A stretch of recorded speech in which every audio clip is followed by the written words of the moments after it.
Science में एक term होता है sympathetic nervous system and parasympathetic nervous system.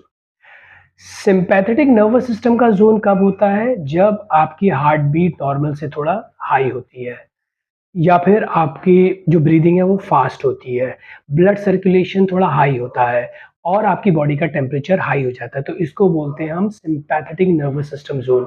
तो जब आपकी राइट नेज़ल ज़्यादा एक्टिव रहती है, तो आपकी बॉडी सिंपैथेटिक नर्वस सिस्टम के ज़ोन में रहती है, यानी कि एक्टिव मोड में रहती है। जहाँ पे कोई फिज़िकल टास्क करता है, तो बॉडी एकदम से उसको कर सकती है। और इसके ऑपोज़िट आता है, इसका काउंटर आता है पैरासिम्पैथेटिक नर्वस सिस्टम। तो पैरासिम्पैथेटिक नर्वस सिस्टम का ज़ोन क्या है?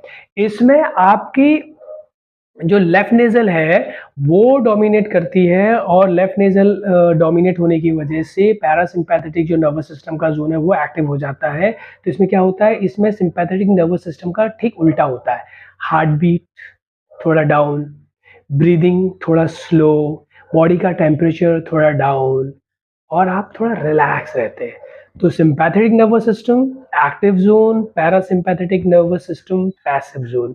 तो थ्रू आउट द डे आपको एक्टिव और पैसिव मोड में रहने की भी ज़रूरत पड़ती है।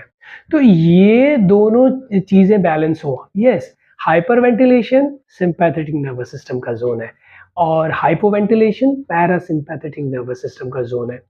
तो अगर आपने ये देखा कि मेरा राइट नेज़ल एक्टिव है और लेफ्ट नेज़ल एक्टिव है और ज़्यादातर अगर आपका राइट नेज़ल एक्टिव रहता है और लेफ्ट डोमिनेटेड रहता है, वो भी अच्छा नहीं है।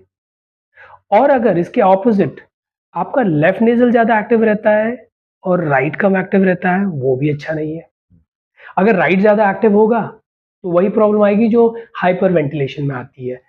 High blood pressure, irritation, anger के इश्यूज़, रेस्टलेसनेस, अलग-अलग बीमारियाँ, सोराइसिस, एक्जिमा, स्किन से रिलेटेड इश्यूज़, हीट का डोमिनेंस बढ़ जाएगा। हीट से रिलेटेड पित्त, जो पित्त का प्रभाव होता है आयुर्वेदा में, पित्त से जो होने वाली सारी बीमारियाँ आपके शरीर में आ जाएँगी। और अगर इसके ऑपोज़िट लेफ्ट का डोमिनेंस ज़्यादा रहेगा, तो फिर कफ से रिलेटेड प्रॉब्लम आ जाएँगी।